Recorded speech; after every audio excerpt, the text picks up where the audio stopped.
E de repente o Senhor vai nos mostrar que nós estamos ali porque Deus nos capacitou para fazer alguma coisa. E então começamos a aprender que Deus nos coloca nos lugares estratégicos dessa vida. Quando Mardoqueu soube tudo quanto se havia passado, rasgou as suas vestes, vestiu-se de saco e de cinza, e saiu pelo meio da cidade clamando com grande e amargo clamor. E chegou até diante da porta do rei, porque ninguém vestido de saco podia entrar pelas portas do rei. E em todas as províncias onde chegava a ordem do rei e o seu decreto, havia entre os judeus grande pranto, com jejum e choro e lamentação, e muitos se deitavam em saco e em cinza.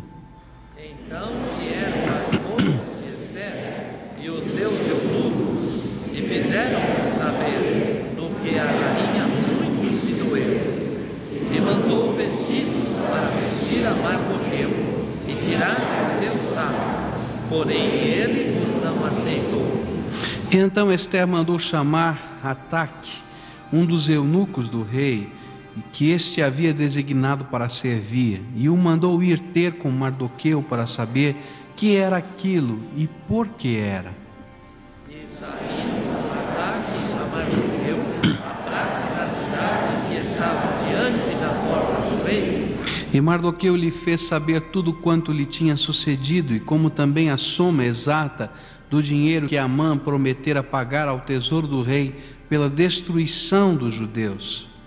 Também lhe deu a cópia da lei escrita que se publicara em Susã para os destruir, para a mostrar a Ester, e lhe a fez saber, e para lhe ordenar que fosse ter com o rei, e lhe pedisse e suplicasse na sua presença pelo seu povo. Veio, pois, Ataque e referiu a Ester as palavras de Mardoqueu. Então disse Ester a Ataque e mandou-lhe dizer a Mardoqueu: Todos os servos do rei e o povo das províncias do rei bem sabem que para todo homem ou mulher que entrar à presença do rei no pátio interior sem ser chamado, não há senão uma sentença, a de morte, a menos que o rei estenda para ele o cetro de ouro, para que viva.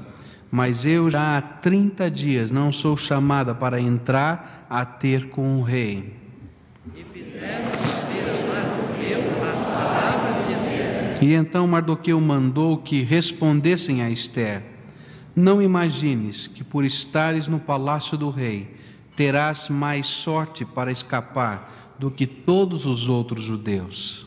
Porque se de todos te calares neste tempo, socorro de outra parte virá para os judeus, mas tu e a casa de teu pai perecereis. E quem sabe se para tal tempo como este chegaste a este reino?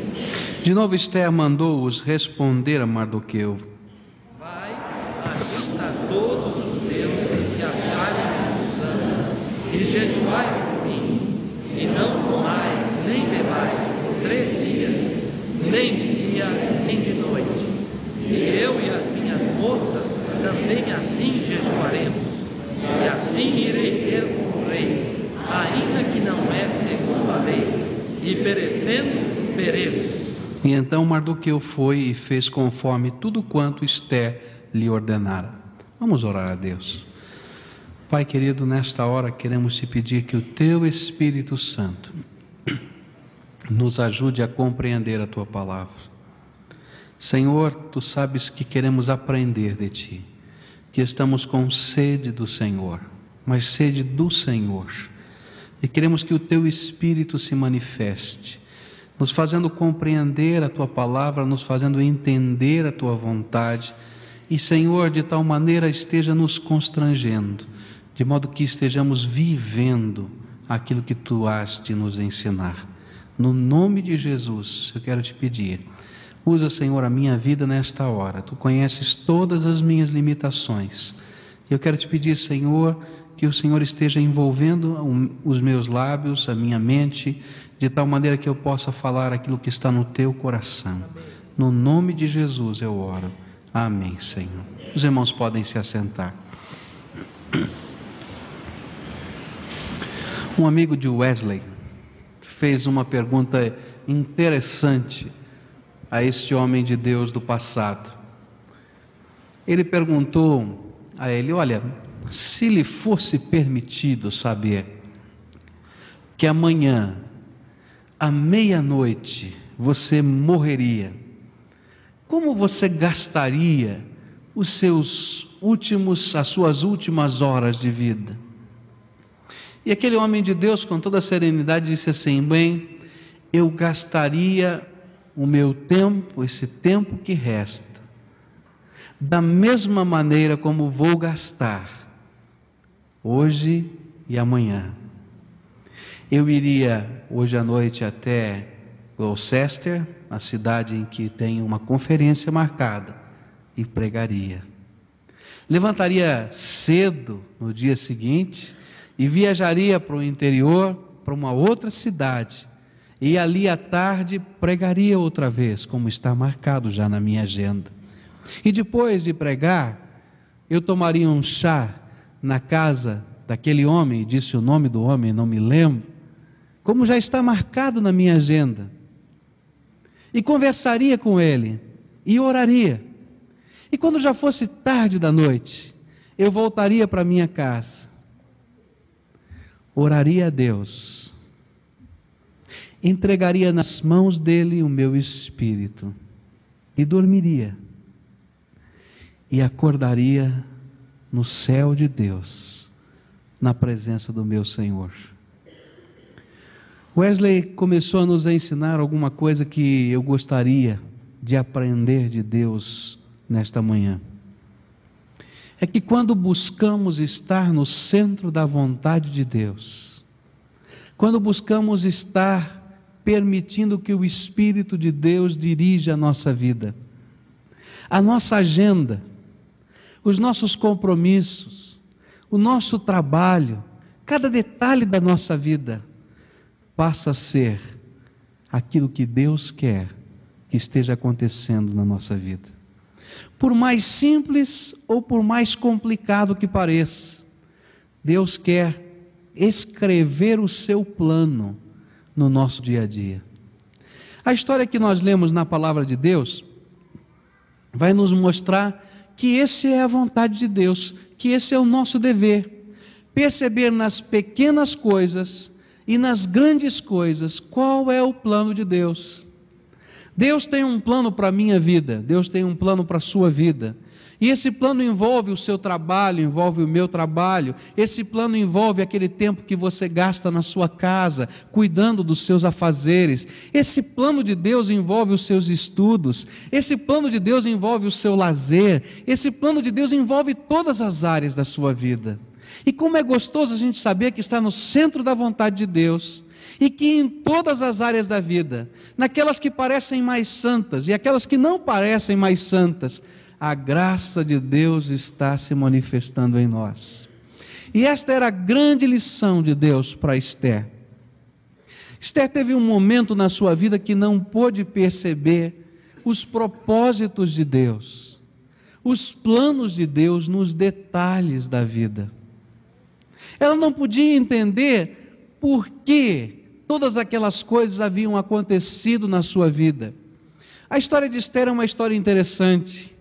É a história de uma moça judia muito bonita, que um dia, por causa de uma crise lá no palácio, ela é então retirada da sua aldeia e retirada da sua família adotiva, porque os seus pais já tinham morrido, e ela era criada então pelo seu primo, em segundo grau. E então ela era retirada da sua família e levada para o palácio, para um concurso de beleza. Essa era a grande verdade.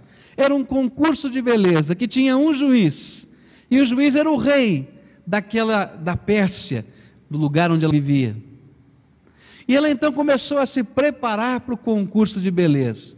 E o concurso de beleza tinha algumas características diferentes, porque ela tinha que se preparar 1 ano para uma noite. E durante 1 ano, então, ela teve que usar todos aqueles cosméticos. A Bíblia vai dizer algumas coisas bem interessantes, que havia 6 meses em que se tratava com óleos, 6 meses que se tratavam com perfumes, e depois então de todo aquele tratamento de beleza, estava marcado o dia em que ela teria que se apresentar ao rei. E ela então apresentou-se ao rei e foi a escolhida do coração do rei. E o rei disse: eu quero casar com você e você vai ser rainha.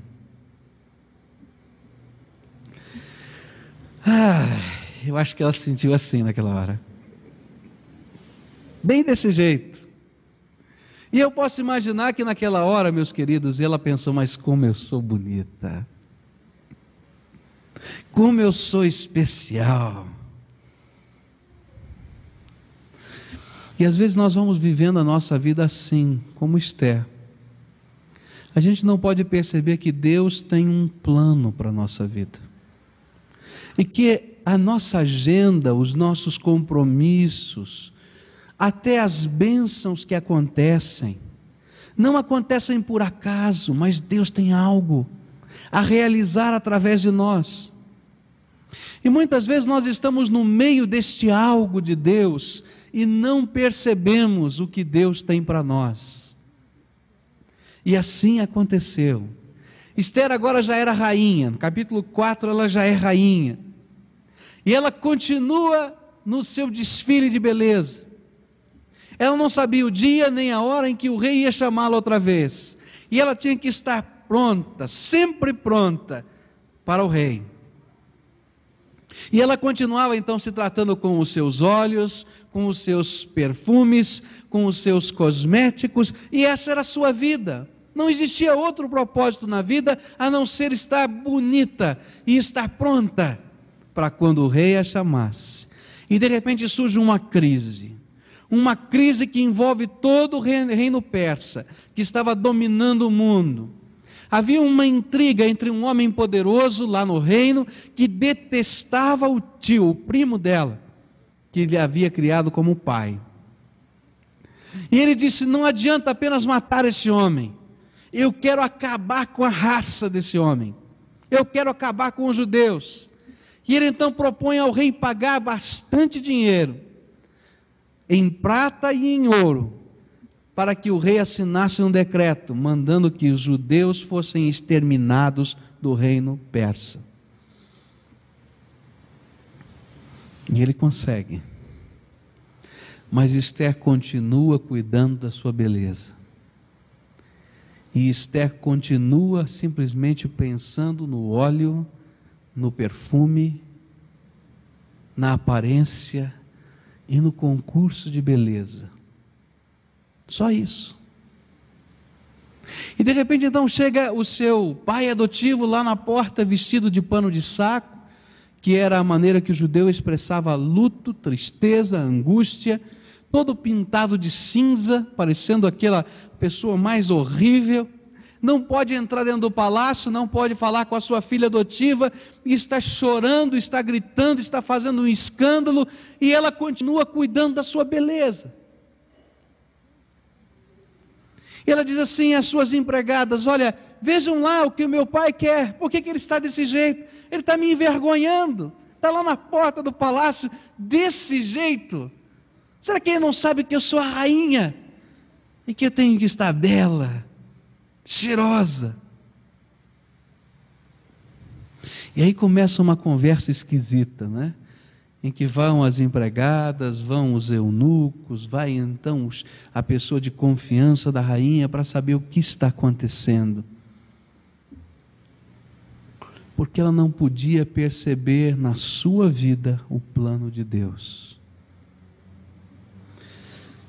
Meus queridos, nós só vamos perceber o plano de Deus na nossa vida quando tivermos a coragem de olhar o que está acontecendo ao nosso redor. Esther só teve a condição de entender qual era o plano de Deus para a sua vida quando ela parou de olhar o cosmético, quando ela parou de olhar para o rei, quando ela parou de olhar, enfim, para si mesma. e começou a olhar o que estava acontecendo em volta dela. E começou a olhar a angústia do seu povo, e começou a olhar a angústia do seu pai adotivo, e começou a olhar as coisas que estavam acontecendo. E aí então, na sua mente e no seu coração, começou a aparecer com tanta clareza o plano de Deus para a sua vida. Eu creio que esse é o grande problema de nós cristãos. É que muitas vezes nós só estamos olhando para nós mesmos. Nós só estamos olhando para as nossas dores, nós só estamos olhando para os nossos problemas, nós só estamos olhando para os nossos sentimentos, nós só estamos olhando para as nossas próprias angústias, e nós nunca paramos para olhar ao redor de nós. E nós temos uma tendência, meus irmãos, de sermos o povo mais egoísta da terra. Porque nós conhecemos a graça de Deus, nós conhecemos o poder do Espírito Santo, nós sabemos que Deus responde às orações, e nós às vezes estamos dentro do nosso quarto como Esther estava lá no seu quarto, usando os seus olhos e os seus cosméticos, e olhando no espelho e dizendo: como eu sou bonito. Nós somos assim tantas vezes. Nós só estamos olhando para aquilo que vai aqui dentro de nós. E nós estamos buscando, olha, a alegria, o poder, a graça. E estamos nas nossas festas, estamos no meio de um povo alegre que canta, mas só estamos olhando para nós mesmos. Mas está chegando a hora, meus queridos, em que o Espírito de Deus está nos dizendo: olha, abra os seus olhos e olhe ao seu redor.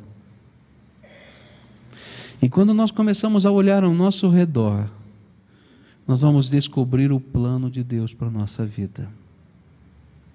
Eu conheço tantos crentes que ainda não descobriram quais são os seus dons espirituais.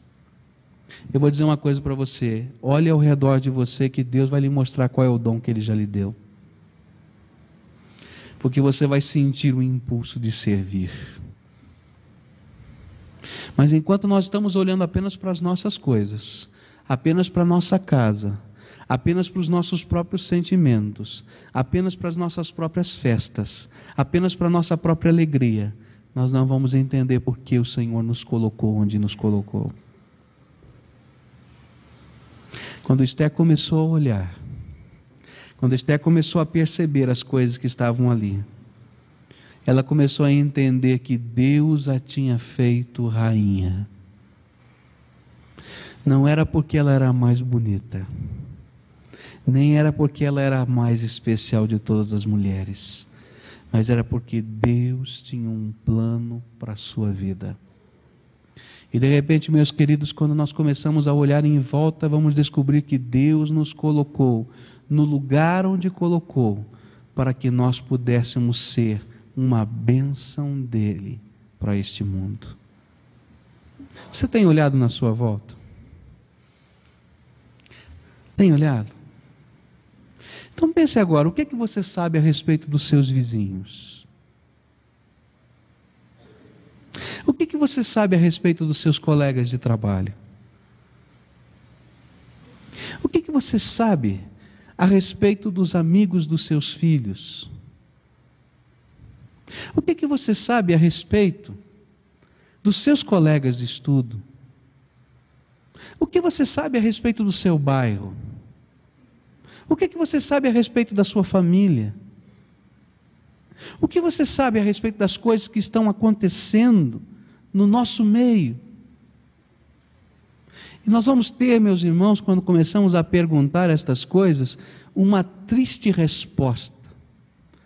Se nós não sabemos nada, sabemos muito pouco. Porque nós não estamos olhando à volta.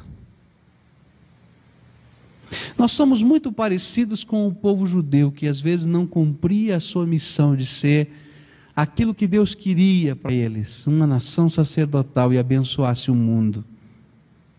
Mas eles continuavam nas suas festas, eles continuavam nos seus rituais, eles continuavam nas suas alegrias, sem descobrir que ao redor deles haviam nações que precisavam da graça de Deus. E nós continuamos do mesmo jeito, meus irmãos. Nós continuamos egoisticamente orando por nós mesmos, egoisticamente clamando por nós mesmos, trabalhando por nós mesmos, lutando por nós mesmos, construindo tudo para nós mesmos. E não entendemos que Deus quer escrever o seu plano para o serviço e para a glória dele. Há uma coisa que me impressiona na reação de Esther. É que quando os olhos de Esther foram abertos pelo seu pai adotivo, e de repente ele vai dizendo: olha, Esther, a coisa está muito difícil, e Deus colocou você nesse lugar por alguma razão, não é porque você é a mais bonita. Então começou a haver uma luta dentro do coração de Esther. Ela não podia imaginar o que ela poderia fazer. E meus queridos irmãos, quando Deus abre os nossos olhos, eu creio que nós sentimos a mesma coisa que Esther sentiu. Nós de repente começamos a perceber o sofrimento das pessoas, nós começamos a perceber as necessidades dos outros, nós começamos a perceber as angústias dos homens, e de repente então nós nos sentimos como Esther: mas o que eu posso fazer? Eu não posso fazer nada. Quem sou eu para fazer alguma coisa? E quer ver um exemplo disso? Então vou falar às donas de casa aqui agora, né? Que dona de casa gosta de ouvir os problemas da sua empregada? Não é verdade isso? A maioria diz: ixi, complicado. E quem é que gosta de receber na sua casa pessoas que estão sofrendo e que voltam constantemente? A primeira vez a gente faz, a gente até chora, não é? E depois? E a gente começa a dizer: mas eu não posso fazer nada. Quem sou eu para resolver essas coisas? E de repente o Senhor vai nos mostrar que nós estamos ali porque Deus nos capacitou para fazer alguma coisa. E então começamos a aprender que Deus nos coloca nos lugares estratégicos dessa vida, porque Ele quer nos usar e quer nos fazer pessoas úteis para a sua glória. E de repente então a gente começa a descobrir que o emprego que eu tenho não é porque eu sou o mais capaz, ou porque eu passei na seleção com tantas pessoas, mas porque Deus me colocou naquele lugar para a honra e glória do nome dEle, e que há pessoas ali naquele lugar que Ele quer resgatar. E de repente eu começo a descobrir que a minha palavra, a minha oração, o meu testemunho podem fazer a diferença. Eu me lembro de uma senhora na igreja onde eu cresci, eu era adolescente nesta igreja, e esta senhora, ela não era uma pessoa que sabia falar, ela não era uma pessoa eloquente, mas ela tinha uma qualidade. Ela era uma mulher que orava. E sabe que coisa bonita?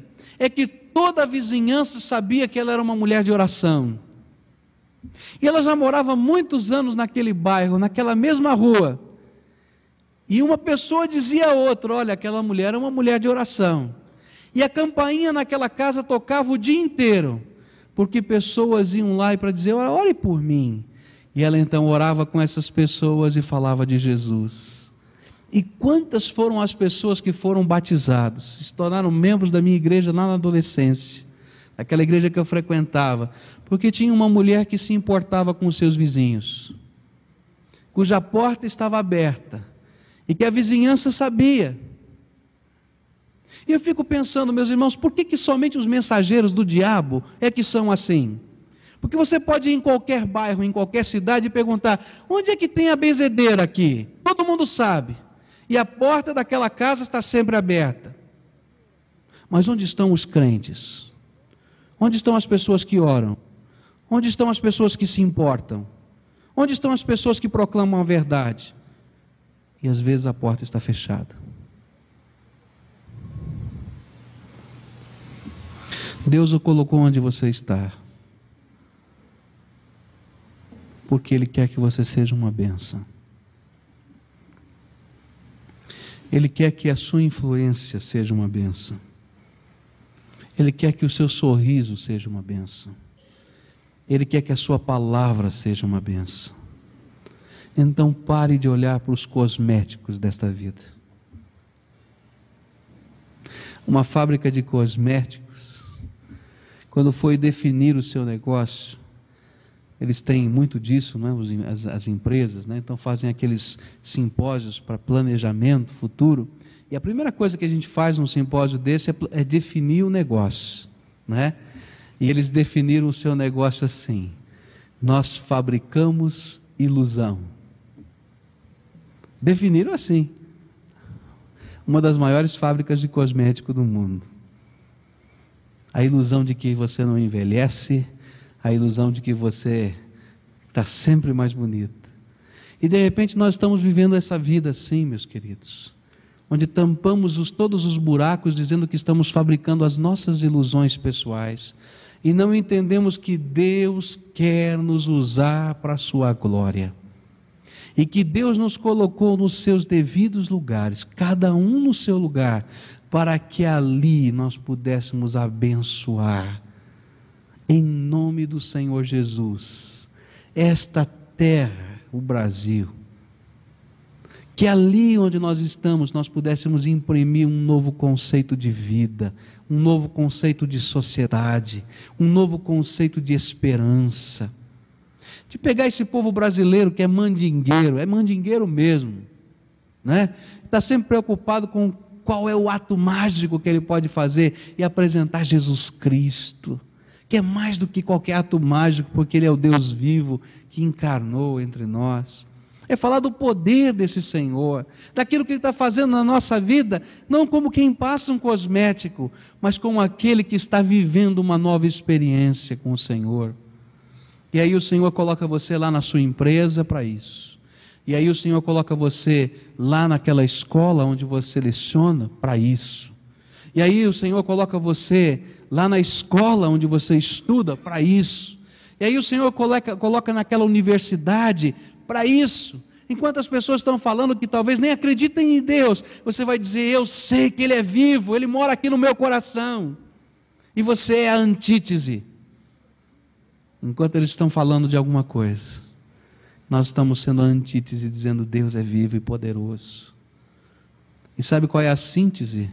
É que outras pessoas se convertam também.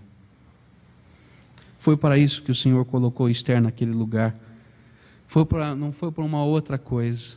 E Mardoqueu tem essa visão, diz assim: pois se de todo te calares agora, de outra parte se levantarão socorro e livramento para os judeus, mas tu, a casa de teu pai perecereis, e quem sabe, se não foi para tal tempo como este, que chegaste ao reino.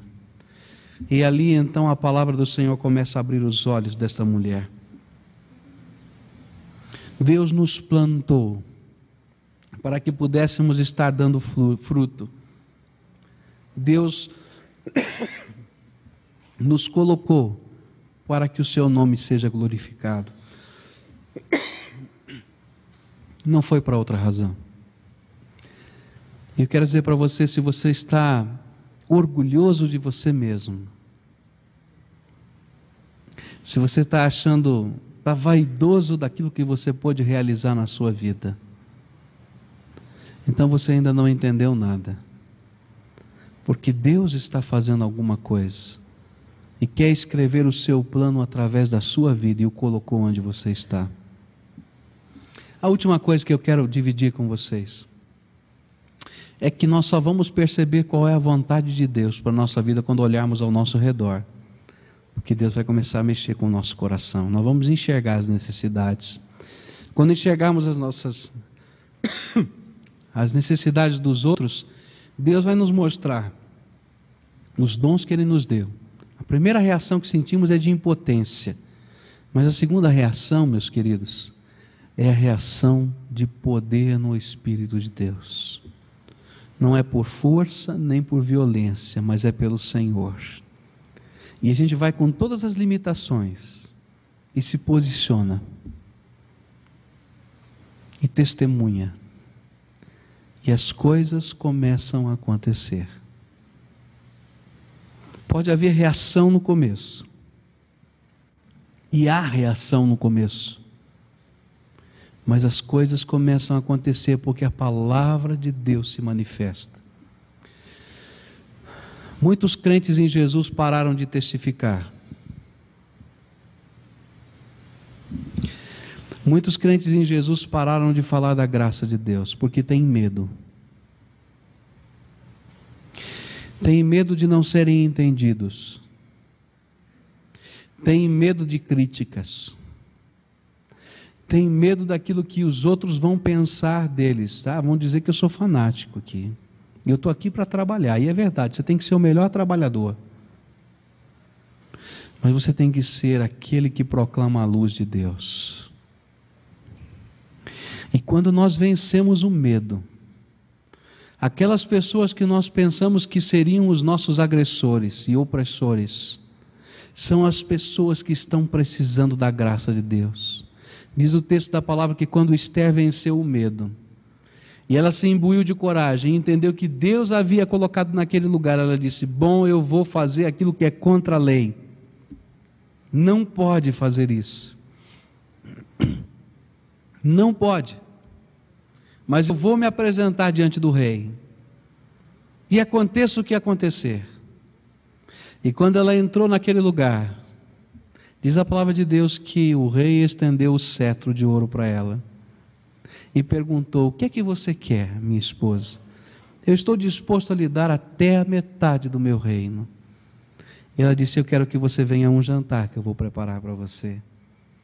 E ele foi. E chegou naquele jantar e ele disse: o que você quer, minha esposa? Eu estou disposto a preparar, lhe dar até a metade do meu reino. E ela disse: eu quero que você volte aqui amanhã, que eu quero lhe dar um outro jantar. E ele voltou na segunda noite e disse: mas o que você quer, minha esposa? Eu estou disposto a lhe dar a metade do meu reino. E ela então se ajoelhou diante dele e chorou e disse: eu estou muito triste, porque você assinou um decreto que manda me matar. E matar todos do meu povo. Ele disse: mas por que eu fiz isso? Eu não sabia de todas essas coisas. Quem é que me envenenou contra você? Foi esse homem aqui que está do seu lado. E Deus muda o coração do rei. Porque as pessoas precisam da graça. E quando nós temos coragem, meus irmãos, de vencer o medo do nosso próprio egoísmo, daquilo que nós estamos tentando ostentar diante das pessoas, e nos posicionamos, as pessoas começam a pedir: por favor, orem por mim, por favor, falem desta graça, porque eu preciso delas, dessa graça. Mas é preciso que a gente tenha coragem de deixar Deus escrever o seu plano através da nossa vida. E aí, nós vamos ver os dons de Deus se manifestando através de nós. Mas eu não tinha capacidade. Mas eu não tenho capacidade. Mas Deus nos dá capacidade. Deus nos dá capacidade. O primeiro emprego que eu tive, fui trabalhar numa companhia seguradora. Estava lá trabalhando como auxiliar de escritório. E um dia, naquela minha ficha proposta de emprego, eu tinha colocado que eu era crente, batista, né? E que estava estudando, que queria me preparar para fazer teologia. E o meu chefe pegou aquela ficha e me chamou: olha, você é um bom funcionário, nós estamos pensando em lhe dar uma promoção, mas nós não entendemos por que você diz que vai estudar, fazer teologia. Teologia não dá certo.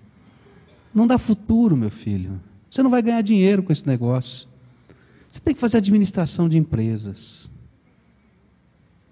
Por que você vai fazer teologia? E então eu dei o meu testemunho para o meu chefe. Eu vou fazer teologia porque aconteceu isso na minha vida. Jesus me salvou e aí um dia ele me chamou assim para isto. Aquele senhor de idade começou a chorar. Ele disse: vem comigo. Chamou o sócio dele, me colocou na outra sala, era um deputado federal naquela época. Disse: escute o que esse menino tem para dizer. Eu era um garoto. E eu sentei ali junto com eles e comecei a dar meu testemunho. Olha, Jesus fez isso, isso, isso. Eu quero estudar por causa disso, disso, disso, disso. E aquele outro homem começou a chorar também. Ele disse assim: olha, amanhã às 14h você vai sair comigo. Tá bom. E ele então 14h marcou um encontro comigo lá no centro da cidade de São Paulo, no jornal Estado de São Paulo. E ele foi falar então com o redator-chefe do jornal Estado de São Paulo. E estava lá ele comigo e disse assim: olha, eu trouxe aqui esse menino porque você tem que ouvir o que ele tem para dizer. Você precisa disso. E ele sentou ali, eu dei o meu testemunho. E aquele homem ouviu aquela mensagem. Deus prepara todas as coisas. Vários anos se passaram. Esse redator-chefe do jornal Estado de São Paulo se aposentou. E um dia eu estava pregando na minha igreja, em São Paulo. E ele entrou e sentou-se. Ouviu a mensagem. Chegou no final do culto, me cumprimentou. Ele disse: o senhor não me conhece? Eu acho que não, meu filho. Eu sou aquele menino que visitei o senhor naquele tempo, lá no jornal, e falei aquilo que Jesus fez na minha vida. Estou aqui. E ele começou a chorar outra vez. Meus irmãos, Deus usa as nossas vidas.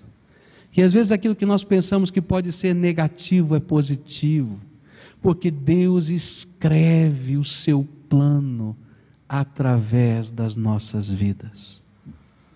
Agora eu preciso coragem para dizer: Senhor, usa a minha vida. Pode usar. Eu vou me comprometer. E eu vou, Senhor, eu vou ser ousado para testificar e me posicionar onde o Senhor me colocar. E as coisas de Deus começam a acontecer. E meus queridos, cada vez que a gente vai vendo isso, a gente vai aprendendo que para servir ao Senhor a gente tem que investir. Investir em primeiro lugar a nossa vida. Em segundo lugar os nossos talentos. Em terceiro lugar o nosso tempo. Em quarto lugar os nossos recursos. E à medida em que estamos fazendo isso, estamos escrevendo o plano de Deus na vida de outras pessoas. Deus nos dá esse privilégio e nos coloca nos lugares chaves desta vida, para que sejamos para o louvor da sua glória. Você quer ser essa pessoa? Então olhe ao redor, porque bem pertinho de você há alguém que Deus quer abençoar. Olha, está perto de você, já bateu na sua porta, alguém que Deus quer abençoar. Tenha coragem. Mas eu não sei, não tenho jeito para isso. Mas tenha coragem e diga simplesmente o que Jesus está fazendo na tua vida.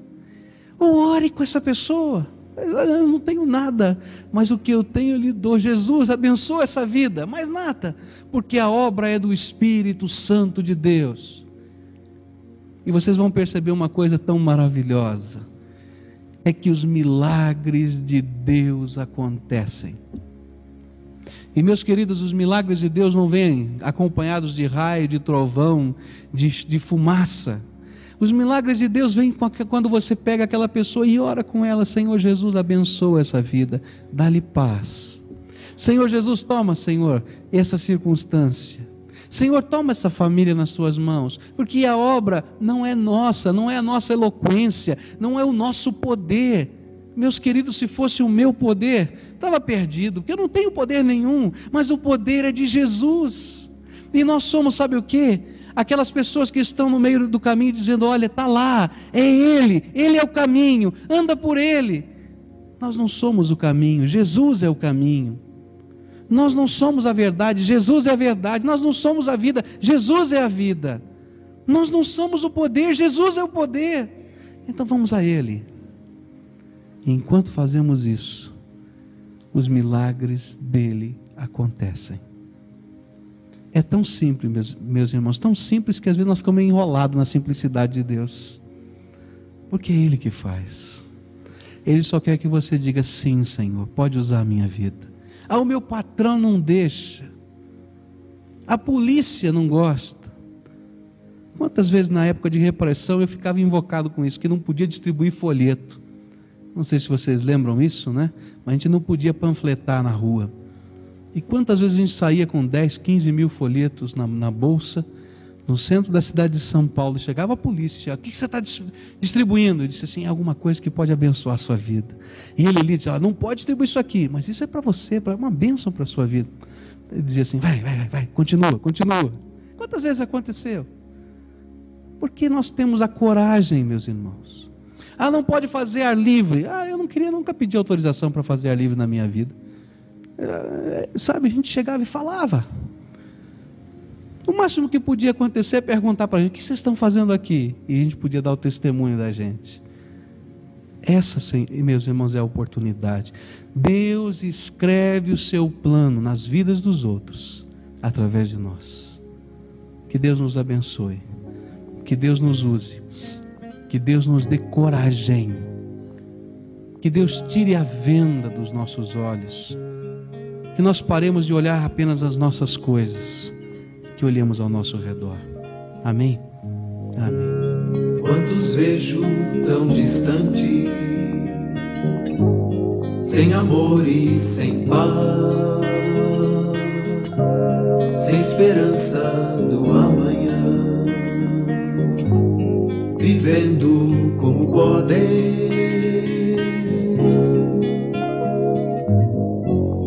procurando em seu trabalho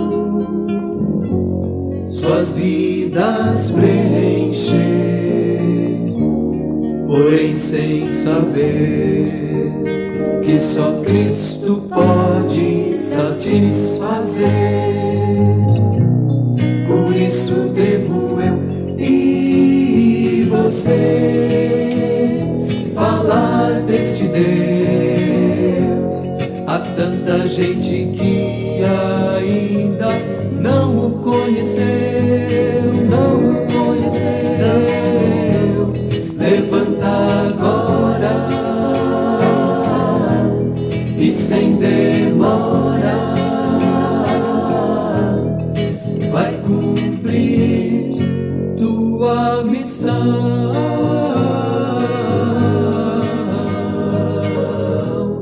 Levanta agora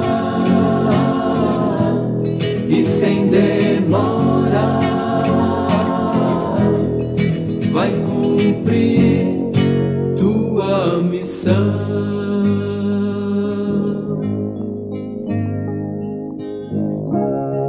Cristo pede teu esforço, vida entregue sem direito. Põe de lado os teus planos, deixe que Ele te oriente.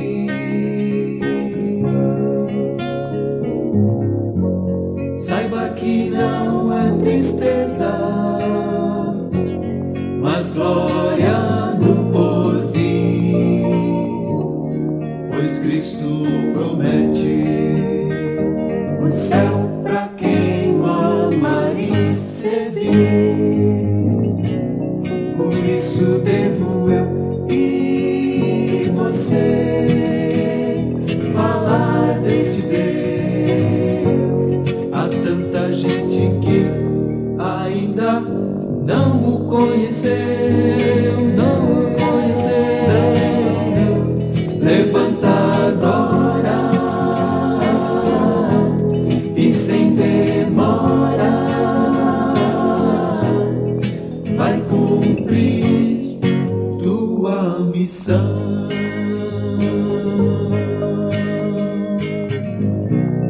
Por isso devo eu e você falar desse Deus a tanta gente que ainda não o conheceu.